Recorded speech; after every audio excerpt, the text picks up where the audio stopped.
So the story that I want to look at this afternoon comes from the Gospel of Matthew, one of the ancient accounts of the life of Jesus, and it's found in chapter 14. And it goes like this.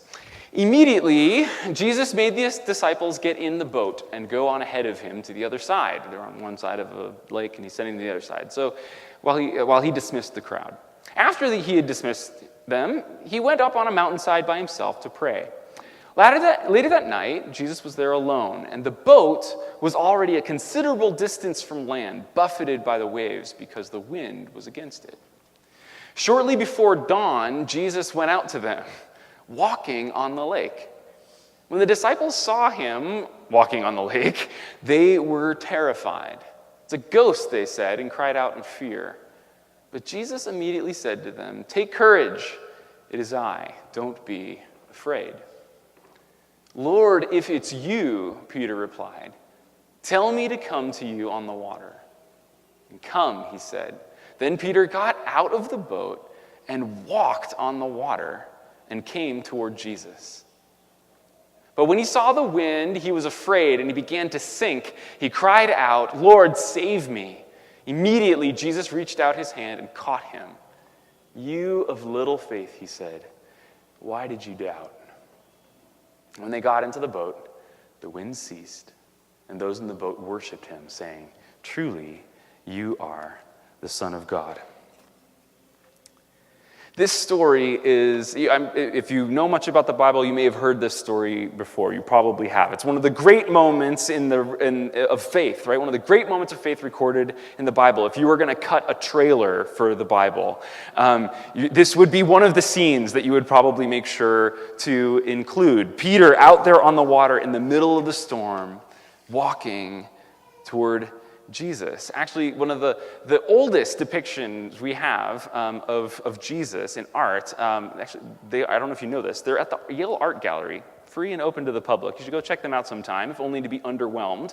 And in the Dura Europos exhibit. And one of these pictures is of a stick figure Jesus. They're only stick figure pictures of Jesus. And there are two of them. One of them is Jesus reaching down. Actually, all you see, the rest of him got cut off. You see his hand, his arm reaching down. It's the oldest picture of Jesus' arm anywhere in the world, reaching down to pick up Peter.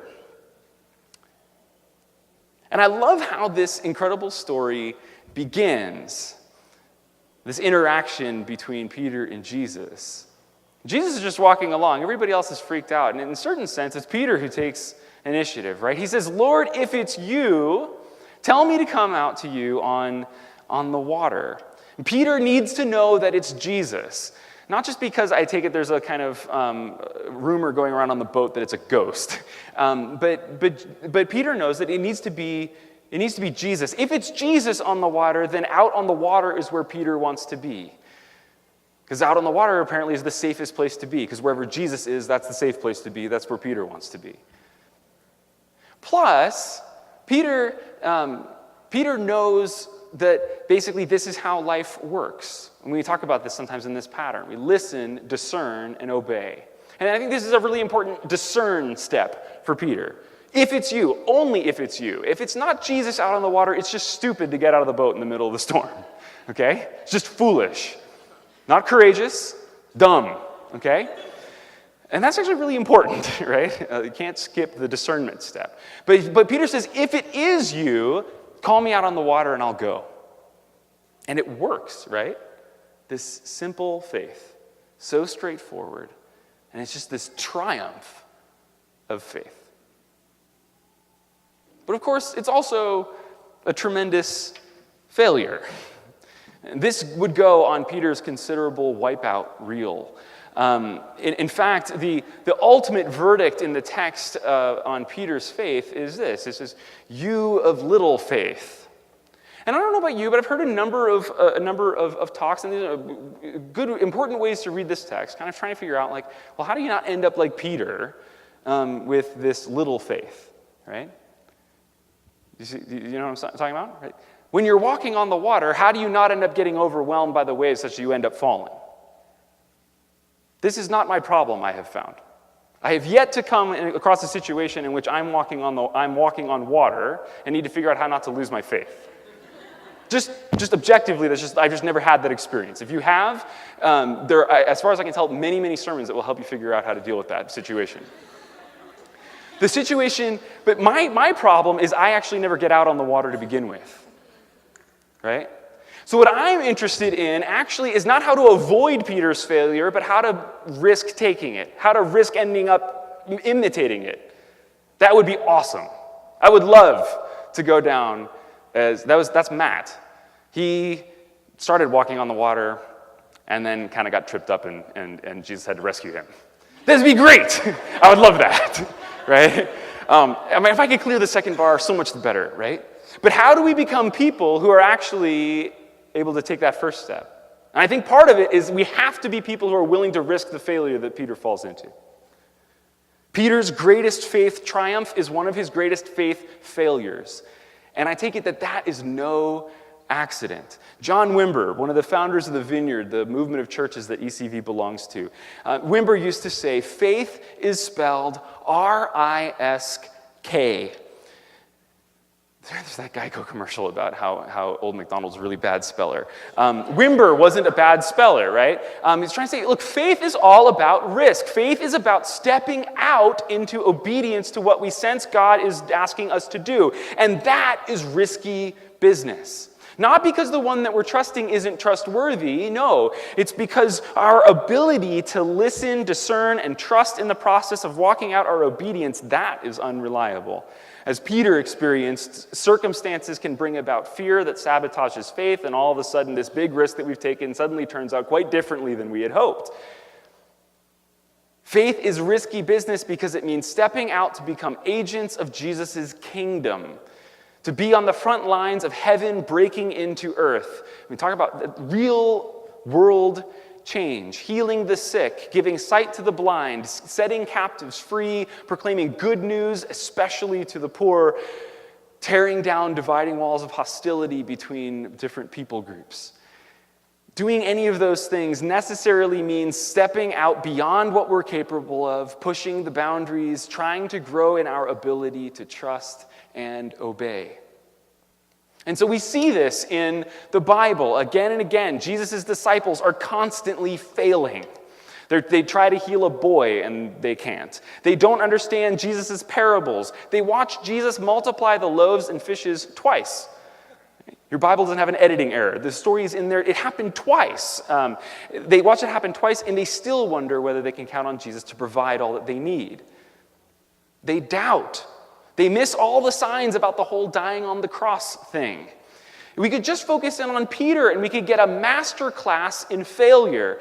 We already saw in the midst of walking on the water, he doubts and begins to sink. Later, he actually tries to prevent Jesus from going to the cross and as a result gets called Satan. He denies, it's amazing. He denies Jesus 3 times on the night that Jesus is executed.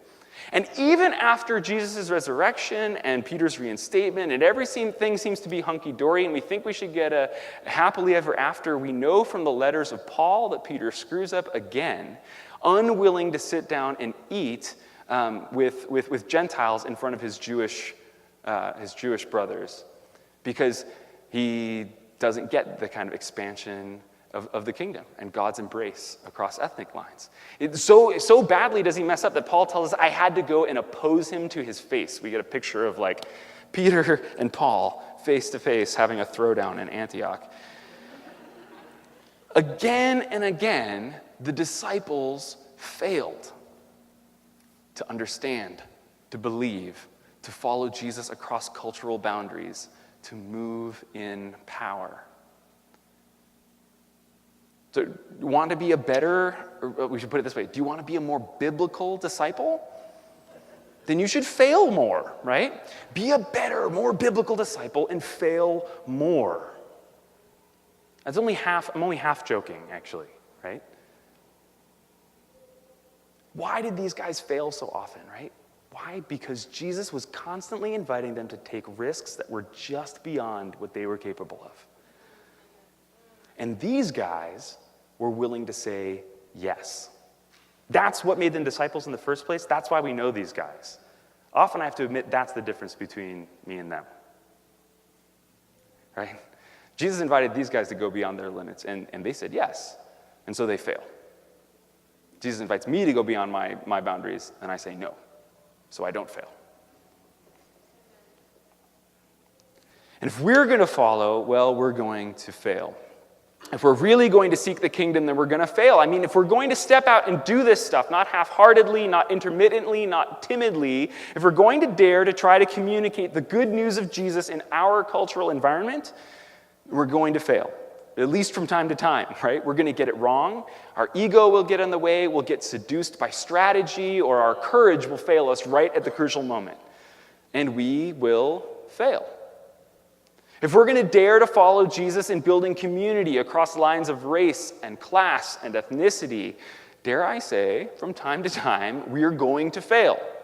Like Peter did, right, when he confused his own cultural practices for the gospel.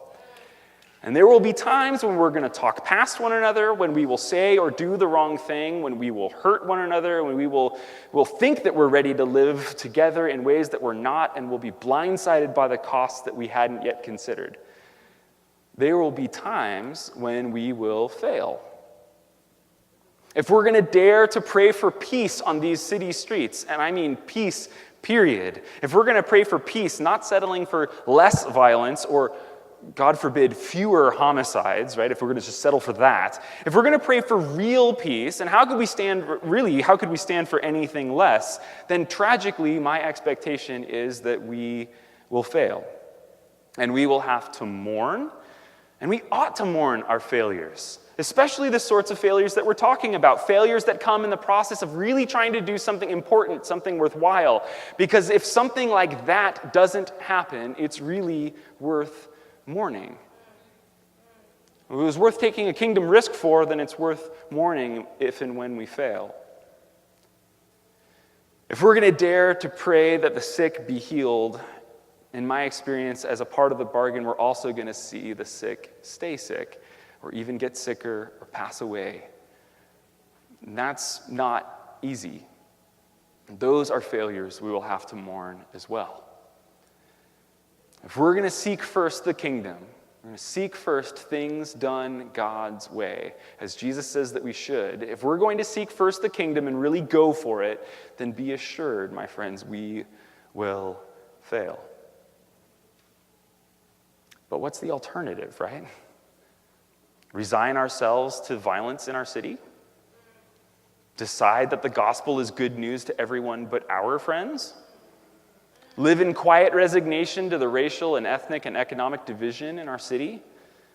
Assign a belief in a living God to a rarely visited corner of an otherwise quite respectable theology? Sometimes we have to admit that sounds kind of appealing. Sadly, I think all too often that's our answer. That's my answer. Because I know that the best way not to fail is to dare very little. The only way to make sure you never fail is to never take a risk. Think about it. At the moment that Peter goes down in the water, right? He has his wipeout moment. There are 11 other disciples who are still dry. 11 disciples who didn't fail because they didn't get out of the boat. How many of us, if we're honest with ourselves, are more like those guys than like Peter? It's less messy in the boat, more respectable, more reasonable. I mean, we can go on believing in the abstract all of these world-changing, transformative ideas that Jesus taught, but to imitate Jesus when he actually demonstrates these things, if we do that, we're going to fail, often and publicly and spectacularly. Not always, but we will. But failure is indeed not an option in the boat. And the best way not to fail is to dare very little. But if faith in action is spelled R-I-S-K, then to avoid risk is to avoid putting your faith into action. And someone somewhere, it was James, called that sort of faith without works dead. Are you starting to get it? Are you starting to see it? These are the stakes when we make avoiding failure one of our greatest values, either for ourselves personally or for a community. And to the extent to which we build and maintain cultures where failure is not an option, we build and maintain cultures where faith cannot be put into action. So let me ask you, when was the last time you failed? The last time you just completely wiped out for Jesus? The last time you bit it? The last time you thought you heard Jesus, gave it a go, and came up short? What was the last time you failed in trying to follow Jesus publicly and spectacularly? My hunch is that if it's been a long time since we failed, it's probably been about as long since we dared something really significant. If you know me, God helps me along in life by giving me a few diagnostic questions that I can kind of ask myself along the way. I feel like this is getting added to the battery of diagnostic questions to get asked from time to time. Another one of my favorites is, does your life make sense if you leave God out of it? If so, be worried. When was the last time you failed? That was probably around the last time you dared something really worth daring. So what's to be done? I take it we need to build communities where risk-taking, where putting faith into action is valued. And as we said back at the beginning, thinking about surfers and skateboarders and engineers and scientists and entrepreneurs, we had a rule. In cultures where risk-taking is really valued, failure is celebrated. And it's not just that failure is accepted in these communities. No, in a certain sense, failure is sought after. Failure is pursued, because you have to push through to the point of failure in order to know that you've pushed as far as you possibly can. Strength trainers know this. They talk about training to failure. There are multiple opinions on how often and when that's necessary in strength training, but everybody agrees at some point you need to get to the point where all of your effort, and it is a crazy experience if you've ever had this, like on the bench press, you're like pushing as hard as you can, right? And the bar's going backwards, right? Okay, this is training to the point of failure. And if you're looking to press the boundaries of what's possible, even move the boundaries of what's possible, then failure is a really important data point. It is an important diagnostic. Failure is the only way to know that you've actually identified the limit of what's possible for now. This sort of pursuit of failure is actually indigenous to any sort of training, any sort of process of transformation. If you learned to play an instrument, right, you learned this. I learned this learning to play the piano growing up. As much fun as it is to play all the songs that you can play perfectly, you're not going to get any better doing that. And you actually have to go play something that you're going to mess up at. You have to fail. So if we have any sense that we want to grow or develop in following Jesus, if we have any sense that we have room for improvement, then failure should actually be something we seek out, something we pursue as a sign that we're actually moving in the direction that we want to go. It's just how development and training works. Now, I should hope that it goes without saying, but I usually don't let it go without saying. Let me be clear. I'm not talking about pursuing spectacular moral failure, for example. Those sorts of failures certainly should be mourned, but probably not celebrated in the same sorts of ways we're talking about. I'm also not talking about being unsafe or unwise or being stupid, right? Peter's "if it is you" step, that discernment step, that's irreducible for anybody who wants to live the sort of life courageously following Jesus. I am talking about going for it, being willing to look foolish in pursuing God's best, trying things for which we can't in ourselves guarantee success. Taking the "failure is not an option" lid off of our lives with Jesus such that we allow faith to be put into action.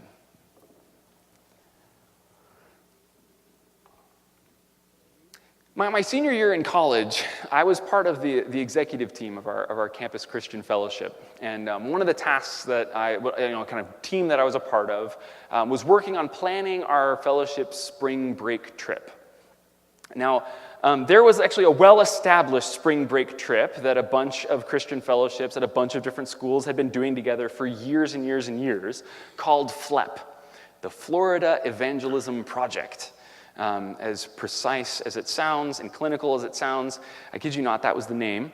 And the idea was to go down to Daytona Beach or wherever the spring break hotspot was, and to go and to talk to other college students who were down there having a good time, and to go down there and talk to them about Jesus. Sometimes it was to take the form of running a bogus survey about spirituality so that conversations could get started. But basically, the idea was to evangelize a bunch of folks who were actually just at the beach to have a good time. At its best, FLEP was ineffective. At its best. At its worst, it was manipulative. And I knew this firsthand, having gone on the trip my junior year. Actually, on that trip, I ended up having a 2020 camera crew follow me around for a day. That's another story for another time. But suffice it to say, in the community of campus ministries that we were a part of, FLEP was the inside of the boat. It was safe, in a certain sense. It was familiar. It was well beloved by donors who wanted to see drunken college students converted to Christianity. There was lots of money behind it. So it was with a certain amount of trepidation that we started planning a completely different sort of spring break trip for Yale and Wesleyan, Connecticut College, I think were the three schools that year. We were ditching FLEP. Instead, the idea was this. We said, you know what? Not all college students go to the beach to get hammered over spring break. Many students actually do something quite meaningful with their time. Habitat for Humanity, for example, had run for years very successful spring break service projects. And ironically enough, a lot of us had non-Christian friends who went on these projects, while us Christians went to the beach to run our scam on these unexpected beach bums. So we thought to ourselves, maybe these folks are already engaged with Jesus' heart for justice. Maybe they would actually be more open to the sorts of spiritual conversations that we'd like to have. So we thought, you'll see how this goes. We thought, let's kind of go undercover, as it were, on a habitat trip and try to build relationships with folks on the trip, other people on the trip. Try to run Bible studies in the evenings on social justice themes, etc. And let's just kind of see what might happen. So we gave it a go. And it was only about a team of like 20, 25 students, something like that. All Christian students except for one student, Mike, more on him in a second. And we went down to work with Habitat. Mike came because he couldn't get a spot on the kind of secular standard Habitat trip. I mean, kind of found out we were going and wanted to know if he could get in. We were like, I guess, sounds okay. We were a part of a large site while we were down there, about 250 college student volunteers. And it seemed ideal, right? Like all these people we could potentially have great spiritual conversations with. All we had to do was get those folks to come out with us, read the Bible, fall in love with Jesus, and bam, we'd have one-upped that manipulative FLEP project, right? And we'd show it to all of those guys. Perhaps, unsurprisingly, it didn't work. As it turned out, Habitat volunteers were no more interested in being hoodwinked into spiritual conversations than were folks partying in Daytona. Plus, having worked all day, they were too exhausted to come to any of the evening events that we were putting together. One of the best chances you had in Daytona of having a spiritual conversation with somebody was that they were kind of just too exhausted from partying the night before to go anywhere, right? And you had kind of a captive audience. This didn't happen for the Habitat folks. The only person from outside our group who came to the big event that we put together was this open mic. The only person from outside our group who came to this was the site coordinator, this woman who worked for Habitat, and was completely befuddled by what we were trying to do and what this was all about. To make it worse, right, there was Mike, this one non-Christian student. So not only were we failing in our kind of secret agent mission to evangelize unsuspecting Habitat volunteers, but the whole cover was basically blown from the beginning because we had this secular student with us who was part of our team and knew about our goals of trying to introduce people to Jesus, but was totally confused by our attempts to do so. Anyway, it was an abject failure. And I'll never forget one night on our way back, we were driving back to Connecticut from Florida. We spent the night, I think, in the basement of a church in Washington, D.C. And it was like 3 a.m. The students were sleeping, and the 4 of us that had planned the trip we're having this conversation together, and without waking students, we were just laughing at ourselves, right? We were just recounting over and over again, just this horrendous failure. We were laughing to the point of tears, right? Just like how ridiculous it was, and how we were like the worst campus ministers in the history of the world, and we had welcomed precisely one human, like I said, right? One from outside of our group and anything that we planned. And she wasn't even a student. And our hunch was that on balance, the trip probably had shaken more faith than it had fostered. This is definitely like a net loss for sure. That week, we had failed, right? Often, publicly, and if I do say so myself, quite spectacularly. But at least we'd had the freedom and the guts, I take it, to fail. Because let me tell you, that night, as we were literally in tears, laughing so hard at ourselves, at our spectacular wipeout, our team leader, Tom, pulled something from like the ash heap of the project. He said, look, Mike, this is like one non-Christian student who happened to kind of accidentally came with us. The one guy who knew from the outset what we were up to, Mike had actually had a really positive experience, kind of being a part of the evangelism team, in a sense. He felt like he got to see faith in action in ways that he'd never seen before, and he came back to campus really interested in knowing more and wanting to continue engaging in conversation. Tom said, this is what we need to do next year. Let's invite a bunch of non-Christian students to come with us as part of our group.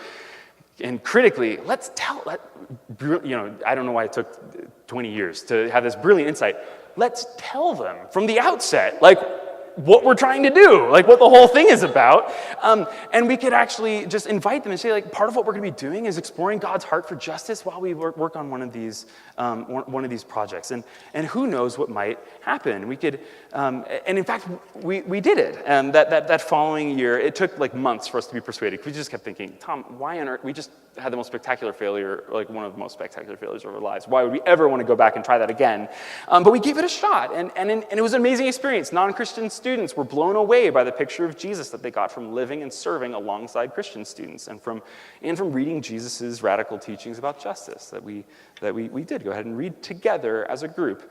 And if and reading scripture with folks that have never read it before or haven't in a long time, it's so much better than reading it with Christians. It was awesome.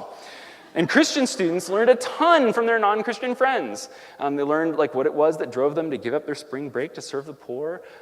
Sometimes Christian students learn from non-Christians about oh, you're right, that really is kind of part of God's heart. What do you know? I was raised in a church where that wasn't really a big deal. I think you see this more rightly than I do. And you're really not that excited about Jesus. That messes up my world in maybe a helpful way. That was 12 years ago. In the time since then, that trip has completely replaced the old FLEP trip. But more importantly, literally thousands of students now from hundreds of campuses have built, rehabbed, and rebuilt hundreds of homes, and hundreds of students have decided to start following Jesus. All out of the fruit of an abject failure in the spring of 2001. God bless Tom Sharp for his vision to see where Jesus was in the midst of the rubble of that trip. And even more, perhaps, I give thanks for the culture that Tom and others had built that allowed us to take the risk and fail to begin with. That's a culture that we've tried to build here at ECV.